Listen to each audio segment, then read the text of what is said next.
नमस्कार। आज हम बात कर रहे हैं एक काफी जानी मानी किताब के बारे में, स्टॉक इन्वेस्टिंग फॉर डमीज। ये किताब खासकर उन लोगों के लिए एक अच्छी शुरुआत मानी जाती है जो निवेश की दुनिया में नए हैं। बिल्कुल। और आज हम कोशिश करेंगे कि इसकी जो सबसे अहम और काम की बातें हैं उन्हें निकालें। मतलब सिर्फ बेसिक्स नहीं, बल्कि वो गहरी समझ जो किसी को भी निवेश को बेहतर ढंग से देखने में मदद करे। हम कुछ सिद्धांत, कुछ रणनीतियां और हाँ, कुछ चेतावनियों पर भी बात करेंगे। तो चलिए फिर शुरू करते हैं इस जानकारी की दुनिया में। हाँ, निवेश करने से एकदम पहले पहला कदम क्या होना चाहिए? सबसे जरूरी तैयारी।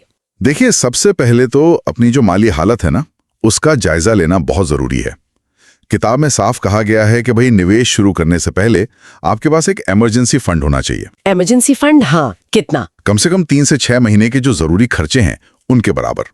और ये पैसा मतलब बिल्कुल अलग रखना है, स्टॉक मार्केट में नहीं। ओके, ये बिल्कुल अलग होना चाहिए। और अपने लक्ष्यों को समझना, जैसे क्यों कर रहे हैं निवेश, ये कितना जरूरी है। हाँ, ये भी उतना ही जरूरी है। मतलब आप लंबी अवधि के लिए सोच रहे हैं, जैसे रिटायरमेंट, या कोई छोटी अवधि का लक्ष्य है? क्योंकि आपकी रणनीति इसी पर निर्भर करेगी। क्या आपको कैपिटल बढ़ाना है, मतलब ग्रोथ चाहिए, या फिर एक नियमित आय? अच्छा। किताब ये भी कहती है कि बहुत छोटे लक्ष्य, जैसे साल 2 साल वाले, उनके लिए शायद स्टॉक मार्केट सही जगह ना हो, क्योंकि बाजार आप जानते हैं कम समय में काफी ऊपर नीचे हो सकता है। सही बात है। अच्छा, अब आते हैं जोखिम पर।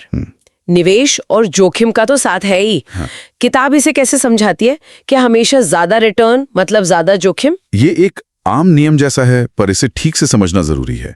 ज्यादा रिटर्न की संभावना अक्सर ज्यादा जोखिम के साथ आती है। पर किताब ये नहीं कहती कि जोखिम से भागो। तो फिर वो कहती है कि जोखिम को समझो, पहचानो और फिर उसे मैनेज करो। यहीं पर डाइवर्सिफिकेशन की बात आती है। हाँ, डाइवर्सिफिकेशन, ये शब्द तो बहुत सुना है, पर कई बार लगता है कि कहीं बहुत ज्यादा फैलाने से रिटर्न ही ना कम हो जाए। इसमें बैलेंस कैसे हो? आपने बहुत अच्छा सवाल पूछा। देखिए, डाइवर्सिफिकेशन का मतलब ये नहीं कि आप 100 तरह के स्टॉक खरीद लें, नहीं। हाँ, अच्छा। इसका मतलब है अपने पैसों को अलग अलग कंपनियों, अलग अलग सेक्टरों में बांटना, ताकि अगर एक सेक्टर या कंपनी अच्छा ना करे तो आपका पूरा पैसा ना डूबे। लेकिन हाँ, जरूरत से ज्यादा फैलाना भी ठीक नहीं, फिर अच्छे स्टॉक का फायदा कम हो जाता है। किताब में एक लॉटरी वाले का उदाहरण है जो जल्दी अमीर बनने के चक्कर में बिना सोचे समझे पैसा लगाकर सब गंवा बैठा। ये सिखाता है कि बिना मैनेजमेंट के रिस्क कितना भारी पड़ सकता है। सही कहा। चलिए अब स्टॉक चुनने पर आते हैं। क्या बस कोई बड़ा नाम देखा और पैसा लगा दिया? वो अंडे वाला उदाहरण क्या कहता है? बिल्कुल नहीं। अंडे वाला उदाहरण यही बताता है, बाहर से 2 अंडे एक जैसे दिख सकते हैं, पर अंदर क्या है वो जरूरी है। वैसे ही कंपनी का सिर्फ नाम काफी नहीं है। तो क्या देखें? कंपनी के फंडामेंटल्स, मतलब क्या कंपनी मुनाफा कमा रही है, उसका बिजनेस मॉडल क्या है, क्या वो आगे भी चलेगा। और ये सब पता कैसे करे? आपने पहले 10K रिपोर्ट का जिक्र किया था। एक आम निवेशक उसमें क्या देखे? हाँ, 10K कंपनी की सालाना रिपोर्ट होती है।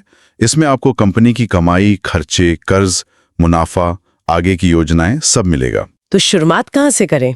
आप शुरू में कंपनी की बिक्री और मुनाफे का ट्रेंड देख सकते हैं, मैनेजमेंट क्या कह रहा है वो पढ़ सकते हैं, और एक और बहुत अहम चीज है, पी रेशियो। P ratio? हाँ, ये तो बहुत सुनते हैं, पर क्या ज्यादा पी का मतलब हमेशा यही है कि स्टॉक महंगा है, या इसमें भी कुछ और देखना होता है? हाँ, इसमें थोड़ा पेंच है। पी बस ये बताता है कि बाजार कंपनी की हर एक रुपए की कमाई के बदले कितना दाम देने को तैयार है। अकेला पी ज्यादा कुछ नहीं बताता। तो आपको इसकी तुलना उसी इंडस्ट्री की दूसरी कंपनियों से करनी चाहिए, या फिर कंपनी के अपने पिछले पी से। हो सकता है कोई तेजी से बढ़ने वाली कंपनी का पी ज्यादा हो और कोई पुरानी स्थिर कंपनी का कम। तो संदर्भ देखना बहुत जरूरी है। समझ गई। अच्छा, मान लीजिए कोई छोटा निवेशक है जिसके पास शायद बहुत ज्यादा टाइम नहीं है रिसर्च का, उनके लिए किताब कोई आसान तरीका बताती है? हाँ बिल्कुल। किताब में डीपीपीज और डीआरपीज का जिक्र है। डीपीपीज मतलब डायरेक्ट परचेस प्रोग्राम्स और डीआरपीज मतलब डिविडेंड रीइन्वेस्टमेंट प्लान्स। ये क्या है? इनके जरिए आप सीधे कंपनी से शेयर खरीद सकते हैं, कई बार बिना ब्रोकर के या कम फीस में। और डीआरपी में आपको जो डिविडेंड मिलता है वो अपने आप उसी कंपनी के और शेयर खरीदने में लग जाता है। छोटी रकम से धीरे धीरे निवेश बढ़ाने का ये अच्छा तरीका हो सकता है। ये तो बढ़िया है। और निवेश में अनुशासन कैसे रखें? रोज बाजार ऊपर नीचे होता है, उससे घबराहट हो सकती है। उसके लिए एक बहुत जानी मानी रणनीति है डॉलर कॉस्ट एवरेजिंग, यानी डीसीए। डीसी, हाँ। इसमें आप तय कर लेते हैं कि हर महीने या हर 3 महीने में एक तय रकम निवेश करेंगे, चाहे बाजार ऊपर हो या नीचे। अच्छा। इससे आपको एक औसत कीमत मिल जाती है और आप सही टाइम खोजने की टेंशन से बच जाते हैं। और हाँ, नुकसान से बचने के लिए स्टॉप लॉस ऑर्डर जैसे टूल भी हैं। स्टॉप लॉस मतलब एक लिमिट लगा देना। हाँ, आप एक निचली कीमत तय कर देते हैं। अगर शेयर का दाम उससे नीचे गिरा तो वो अपने आप बिक जाएगा। एनरॉन जैसे मामले याद दिलाते हैं कि ये कितना जरूरी हो सकता है कभी-कभी। सही है। अच्छा, किताब में कंपनी के अंदर के लोगों मतलब इनसाइडर्स के खरीद बिक्री पर भी कुछ कहा गया है, वो जहाज के कप्तान वाली बात? हाँ, कहा गया है। देखिए, अगर कंपनी के बड़े अधिकारी, डायरेक्टर्स वगैरह खुद अपनी कंपनी के शेयर खरीद रहे हैं तो इसे आमतौर पर एक अच्छा संकेत माना जाता है। मतलब उन्हें भरोसा है? हाँ, कि कंपनी अच्छा करेगी। लेकिन अगर वो बेच रहे हैं तो वजह जानना जरूरी है। हो सकता है उन्हें पैसों की जरूरत हो या वो बस अपना पोर्टफोलियो बैलेंस कर रहे हो।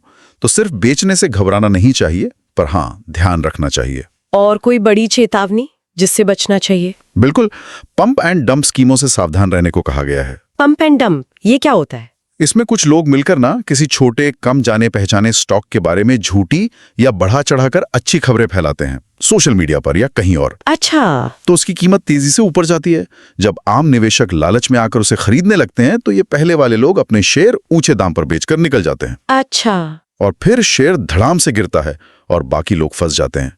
इससे बहुत सावधान रहना चाहिए। बाप रे, ये तो खतरनाक है। तो कुल मिलाकर सार यही है कि स्टॉक मार्केट कोई लॉटरी नहीं है। बिल्कुल नहीं। इसमें तैयारी लगती है, रिसर्च लगती है, अनुशासन और धैर्य चाहिए। हाँ। ये कोई जल्दी से अमीर बनने का रास्ता तो नहीं है। बिल्कुल सही कहा आपने। ये एक मैराथन है, 100 मीटर की दौड़ नहीं। आपको लगातार सीखते रहना होता है, अपनी समझ बढ़ानी होती है।